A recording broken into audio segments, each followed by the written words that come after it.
Ladies and gentlemen, sometimes life feels like a long list of problems, one after the other, some small, some massive. And in those moments, we all ask the same question, why me? But what if you paused for just a moment, and instead of asking why me, you whispered to yourself, what now? What can I make out of this? Because every problem, every heartbreak, every failure is simply a new door waiting to be opened. It is easy to love life when everything is working in your favor, when the plans go right, when people support you, when the future looks clear. But what happens when life throws a setback in your face, when the door closes, when someone you trusted walks away? When the plan falls apart, in those moments we think everything is lost. We call it failure, we call it unfair. But it is actually something else. It is a reset, a new beginning in disguise. Something had to break so that something else could be born. But we rarely see it that way. We are too busy grieving the plan that died, too busy clinging to what we thought was meant to be. What we forget is that growth is not polite. It doesn't knock and wait, it crashes through. Sometimes it takes away everything safe and familiar, just so we can learn to build something better. A setback is not the end of the road. It is the start of a different path, one you never considered before. And maybe that's the path you were meant to walk all along. Think of the most powerful people you admire. Their stories are not straight lines, they are full of pauses, breakdowns, losses, but those moments didn't destroy them. Those were the exact points where the new version of them started to take shape. It is not about pretending setbacks don't hurt. Of course they do, but you can hurt and rebuild. You can cry and start again. You can feel broken and still carry the seed of your comeback inside you. Some beginnings wear the costume of failure, that job rejection. Maybe it forced you to pursue the dream you had kept on the back burner. That relationship ending, maybe it gave you the time and space to finally heal yourself. That financial loss, maybe it sparked the idea that became your future business. Every setback has layers, and underneath the pain, there is always a lesson, a spark, a seed. We often wait for a sign to begin again, but the setback is the sign. The universe is saying, this version of your life is done. You are ready for the next one. Do not try to recreate the old chapter. Write a new one. You are not here to stay the same. The people who rise after setbacks are not stronger than you. They are simply more willing to see the problem as a doorway. They choose to ask, what now, instead of why me? They understand that creation doesn't begin when things are easy. It begins when you are left with nothing but the will to try again. Next time life pushes you down, do not rush to fix everything. Just pause, breathe, and ask yourself, what is this setback here to teach me? What can I build from this? What part of me is waiting to be born now? Because the truth is, nothing new begins without something old ending. And sometimes, the most painful endings are just the start of your real story.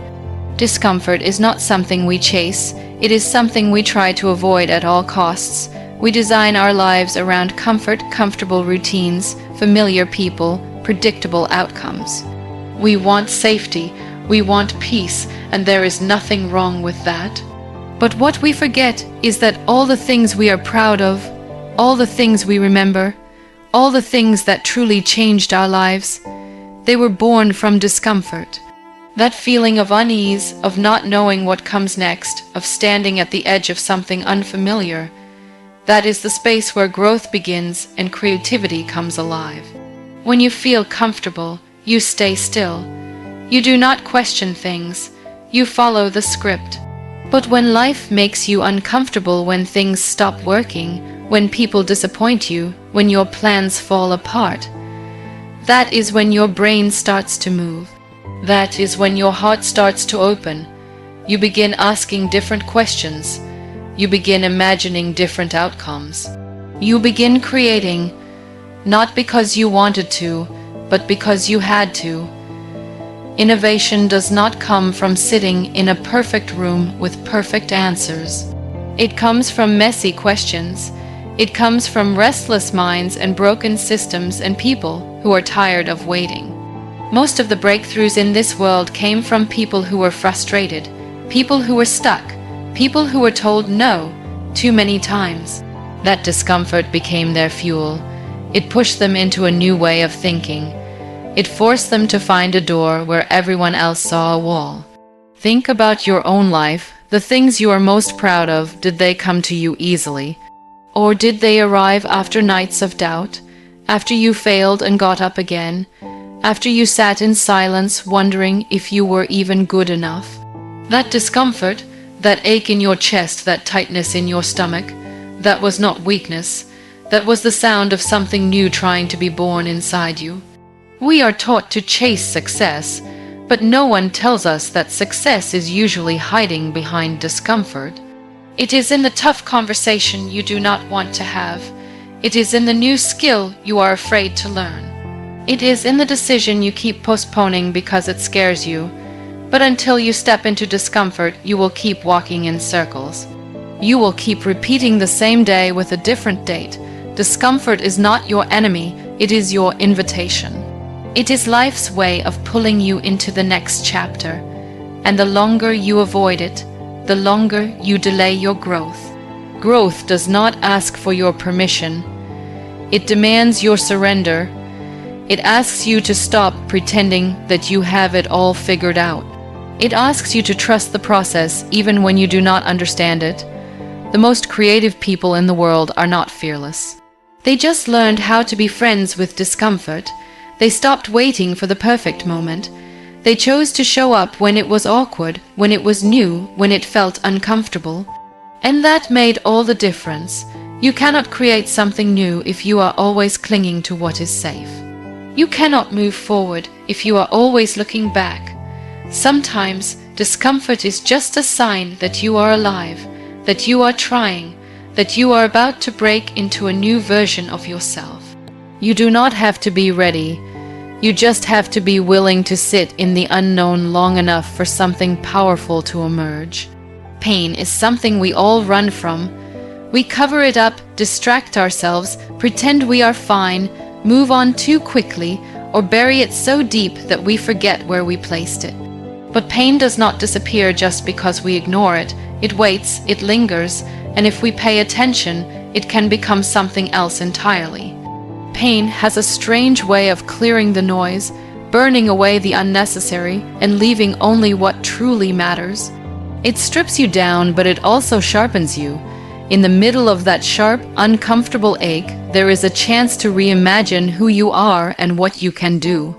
We are told that pain is a sign of weakness, that it should be hidden, that it must be solved quickly.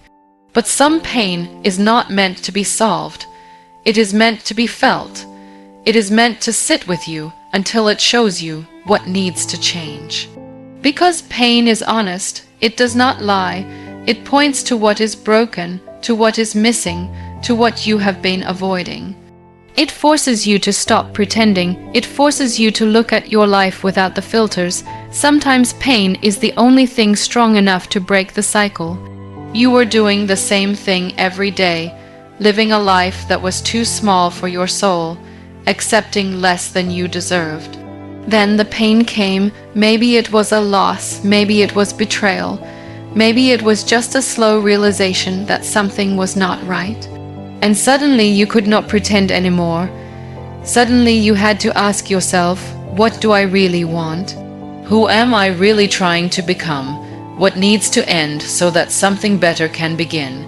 It is not about romanticizing pain or pretending it is easy. It is not. Some pain leaves scars. Some pain changes your entire body, your entire view of the world. But even then it offers you something, a new way of seeing, a new path forward, a new layer of depth. You begin to notice what you never noticed before. You begin to care differently. You begin to create from a place that is not just about success, but about truth. People who have walked through pain do not speak the same way. They do not dream the same way. Their words carry more weight because they have felt the silence of being unseen. Their ideas carry more power because they come from a place of survival, of healing, of rebuilding. Pain gives you access to a part of yourself that joy alone cannot reach.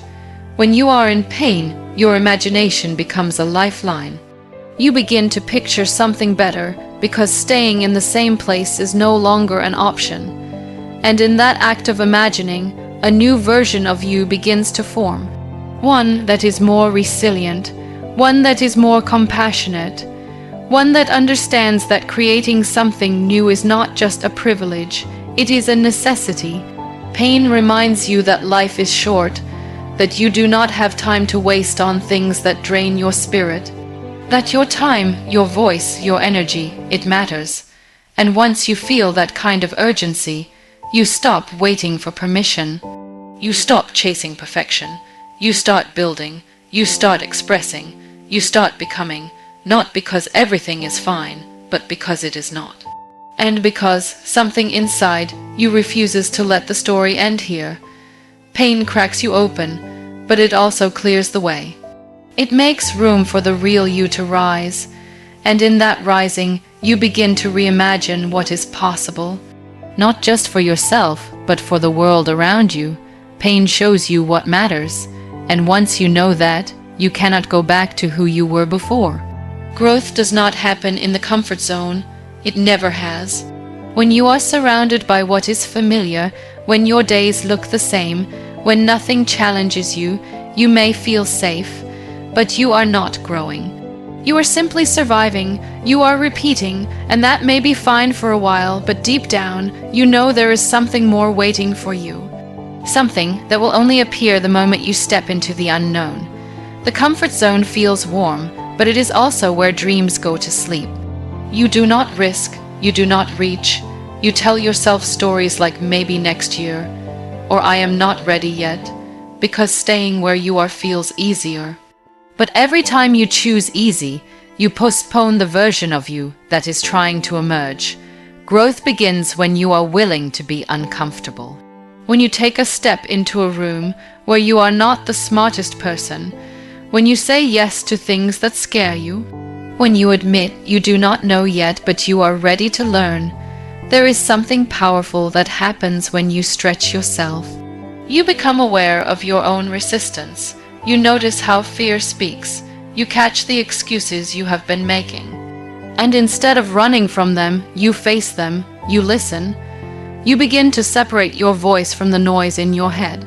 You begin to understand the difference between real danger and imagined fear. Outside the comfort zone, everything feels amplified.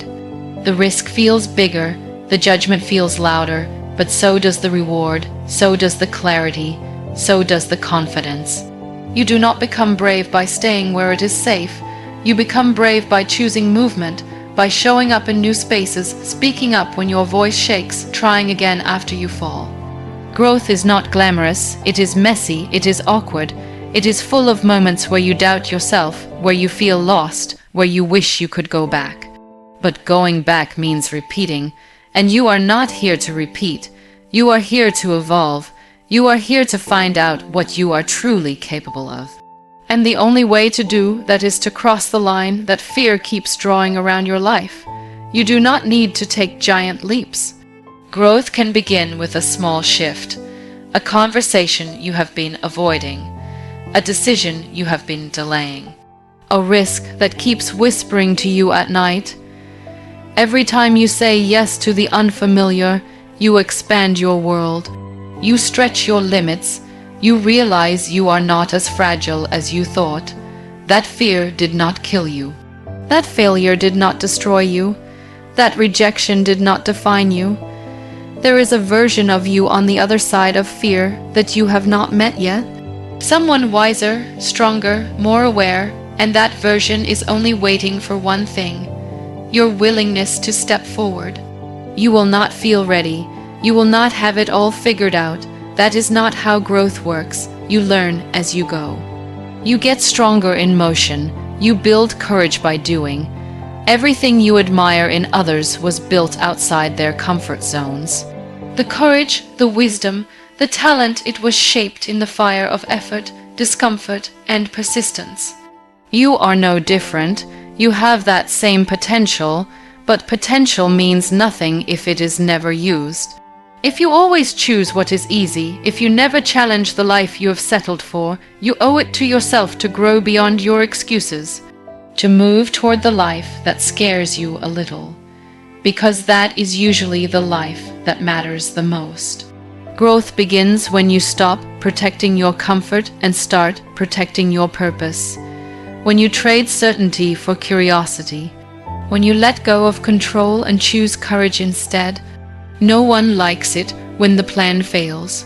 We spend so much time trying to control outcomes, mapping everything step by step, convincing ourselves that if we just do things the right way, everything will fall into place.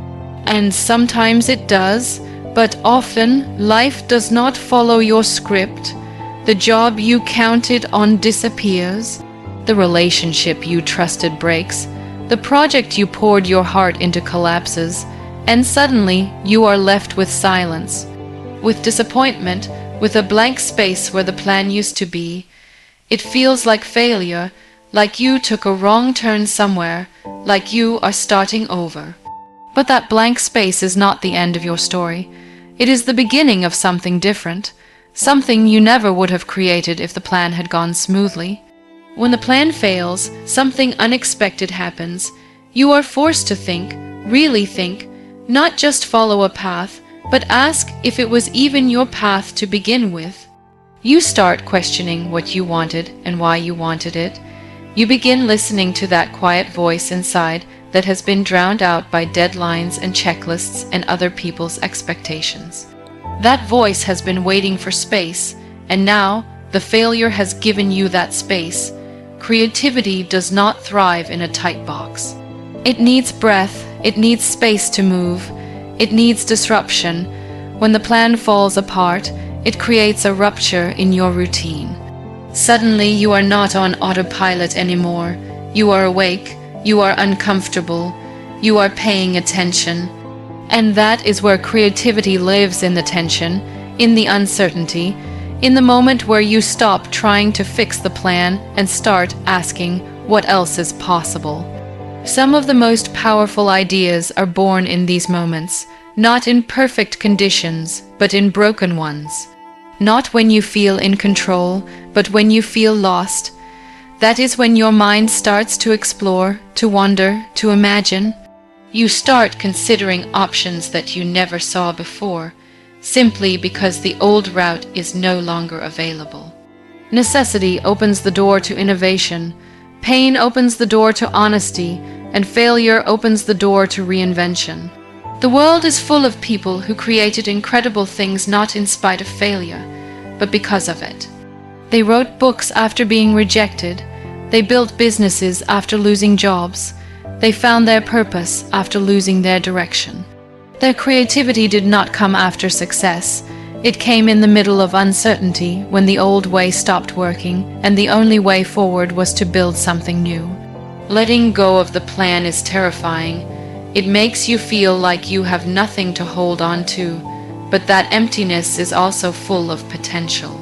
You are no longer bound by the limits of what you thought should happen. You can explore what could happen. You are free to dream again, not from a place of control, but from a place of truth. What do you really want? Who are you when the titles are stripped away? What matters now that the noise is gone? This is where your creativity finds its power. Not when things are certain, but when you have to figure it out from scratch. You stop copying and start creating. You stop chasing and start listening. You stop trying to impress and start expressing.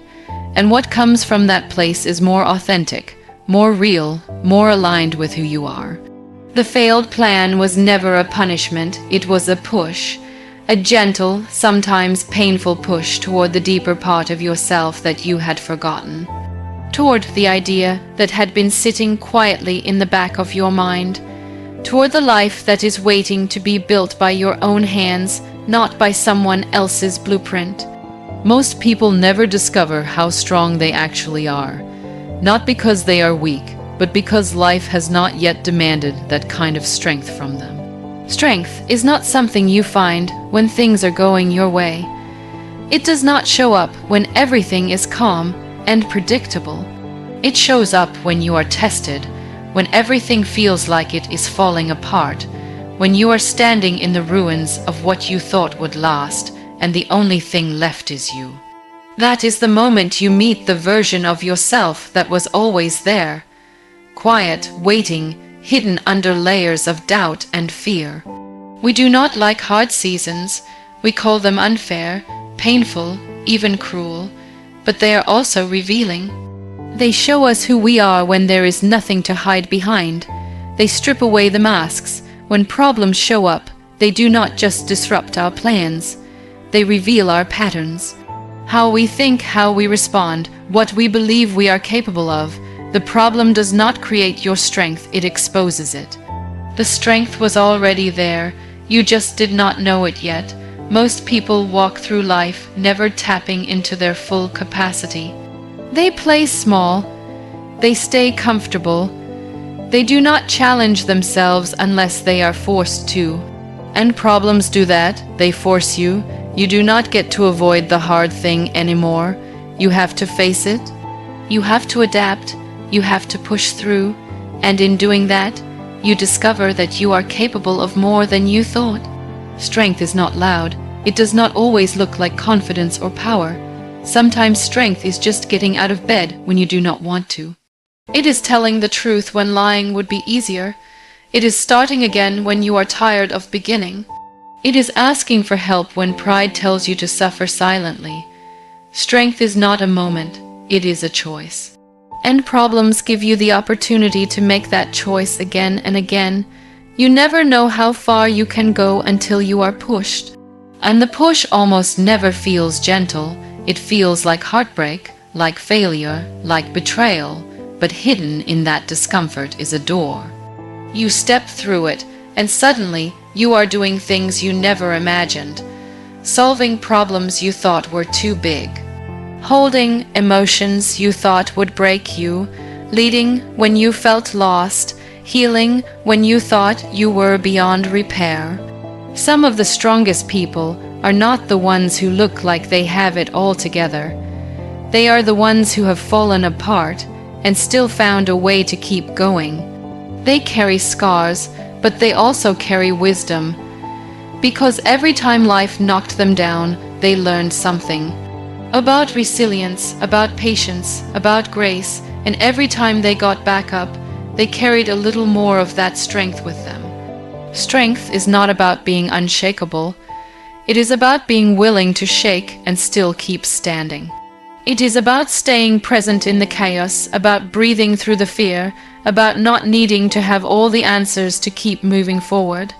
When you stop trying to avoid the hard things and start meeting them with open hands, you grow, you expand. You realize that strength is not something you wait for. It is something you activate. Your strength does not show up when things are perfect. It shows up when you are tired, uncertain, afraid, and you still choose to move. You still choose to believe that something better is coming, that you are not done yet, that there is more inside you than anyone sees, that your story does not end in the problem. It begins in your response to it. Chaos is usually something we try to escape. It feels messy, loud, unpredictable.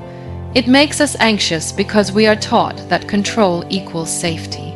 We believe that the more we organize, plan, and manage every detail, the better things will be. And yet, when we look back at the most transformative moments in our lives, they were rarely calm or controlled. They were the moments when everything fell apart, when the structure broke down, when the old routine could not hold us anymore. In the middle of that chaos, something new began to take shape, something we did not plan, something we could not have created if life had stayed neat and orderly.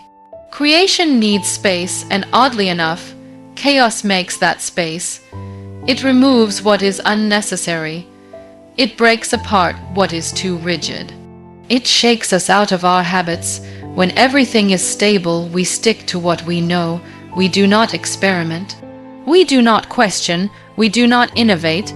But when things stop working, when we are forced to rebuild, that is when creativity comes alive. The rules are broken, the expectations are gone, there is room to try something new because the old way is no longer an option. People often wait for perfect conditions to start something meaningful. They wait until life feels calm, until the path is clear, until the timing is right. But creation does not wait for peace. It thrives in the unknown. It finds energy in the urgency, in the tension, in the discomfort. Some of the most brilliant ideas are born when people feel backed into a corner, when there is no plan B, when the only way forward is to make something from nothing. Chaos forces you to get honest. You have to decide what really matters, what you are willing to fight for, what you are ready to let go of. In that process, you uncover a kind of raw truth that cannot be accessed when everything is smooth. You begin to create from a deeper place, not to impress others, but to survive, to express, to rebuild something real. That kind of creation has power, it has soul, it touches people because it was born from fire, not from comfort. When life spins out of control, you learn that control was never the point. You learn to trust yourself more, to listen to your instincts, to be flexible, to adapt, to let things unfold. Creativity is not about perfection, it is about presence. Being present enough in the moment to respond with heart instead of fear. Being present enough to notice the possibility hiding inside the problem.